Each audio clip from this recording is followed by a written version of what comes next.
से आपको बड़ी खबर बता दें, मुख्यमंत्री भजनलाल शर्मा का आज का कई प्रस्तावित उनके आज के कार्यक्रम रहने वाले हैं। मुख्यमंत्री निवास पर सुबह करीब 10:30 बजे से जिलेवार बैठकें बोलेंगे।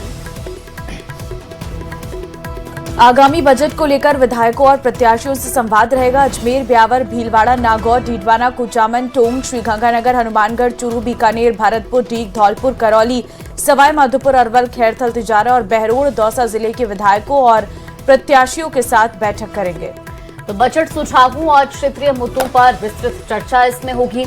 इसके साथ ही मुख्यमंत्री जनप्रतिनिधियों से 1-to-1 संवाद भी करेंगे। विकास प्राथमिकताओं और योजनाओं पर इसके जरिए फोकस रहेगा। तो देर रात तक बैठकों का दौर चलेगा। मुख्यमंत्री के आज दिन भर कई कार्यक्रम रहने वाले और खासतौर पर वो कई बैठकों में शामिल होंगे।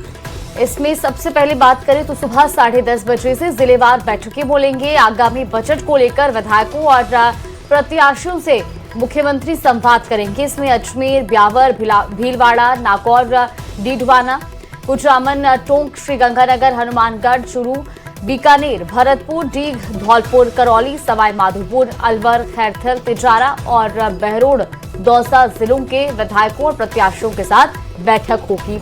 तो इस बैठक में बजट सुझावों और क्षेत्रीय मुद्दों पर विस्तृत चर्चा की जाएगी। बढ़ते आगे, बीकानेर के श्रीडूंगरगढ़ से बड़ी खबर आपको देंगे। 11,000 केवी की लाइन टूटकर खड़ी कार पर गिर गई है।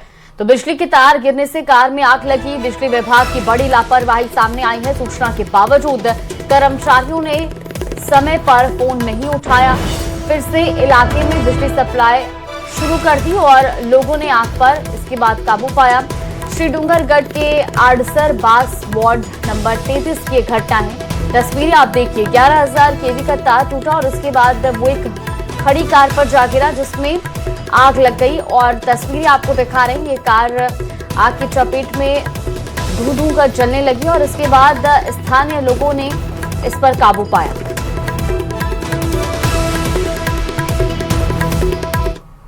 कैसा हो कि आपको किसी गड़े हुए खजाने के बारे में पता चले? यकीनन पूरा माहौल कौतूहल से भर जाएगा। कुछ ऐसा ही हुआ है टोंक के निवाई में, जहां के देवरी गांव में ऐसी ही एक जमीन में गड़ा हुआ घड़ा मिला है। तो क्या है पूरा मामला, इस रिपोर्ट में देखिए। गुलाब की खुशबू, खजाने का राज, निकला खजाने का घड़ा, मचा हंगामा बड़ा। सरकारी ट्रेजरी में कैद सदियों पुराना राज।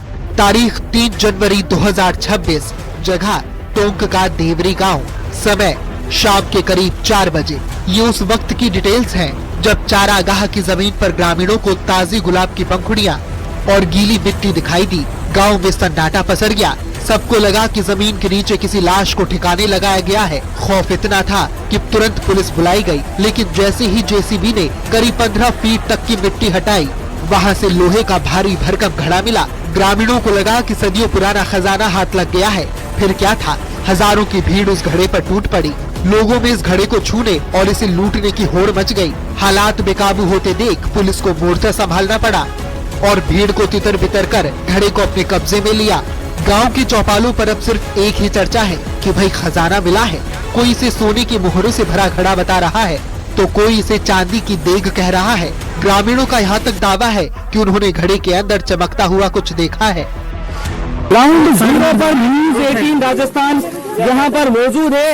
ये वही जगह है जहाँ ये देवरी गांव है, सिंदड़ा ग्राम पंचायत का, जो चरागाह भूमि कहते हैं। यहाँ आसपास बड़ी संख्या में जो जमीन है वो खाली है और यहाँ पर सोना यानी कि बड़ी मात्रा में खजाना मिलने की अफवाहों के बाद या चर्चाओं के बाद यहाँ बड़ी संख्या में लोग पहुँचे और अब वो जो सोने का घड़ा है, जो देग है, उसको निवाई तहसील के ट्रेजरी में रखवा दिया गया है। वहीं प्रशासन की खामोशी ने सस्पेंस को और बढ़ा दिया है। लोगों की मांग है कि इलाके में और खुदाई की जाए, क्योंकि उन्हें शक है कि जमीन के सीने में अभी और भी दौलत दफन हो सकती है। हालांकि इस बीच महिलाओं के कुछ अपने ही दावे हैं। सोना का घड़ा मिला, क्या था उसके अंदर? इटी सोने की। आपने यानी देखा था क्या? हाँ। क्या पुलिस वाला आदमी मर पड़े जी देखवा है नहीं दन देखवा ना जी जी। अब पैर रखो क्या पैर मोटेरा में खुदो फिर जब इसी ने बखना दिया और 4 पुलिस वाले थे, एक लेडीज थी, वह स्टार थी। फिर वो बोले कि साहब दन निकले तो मुझे तो दौड़ा दिया और ये जनता खड़ी थी, हम चलो साहब उलट करे थे तरियाने, तो वो जट पुलिस वाला पकड़ दिया लाठी टेक के और छोरों को धड़ाका दिया। फिलहाल इस भारी भरकम देव को सील कर पुरानी तहसील के ट्रेजरी दफ्तर में रखवा दिया गया है। तहसीलदार नरेश गुर्जर का कहना है कि इस रहस्य से पर्दा तभी उठेगा जब पुरातत्व विभाग की टीम मौके पर आएगी। बहरहाल लोगों में सुगबुगाहट है, क्या टोंक की इस मिट्टी ने वाकई कोई शाही खजाना उगला है या फिर ये सिर्फ एक पुरानी अफवाह साबित होगी। इसका इंतजार तो पूरे टोंक को है। Bureau report, news 18।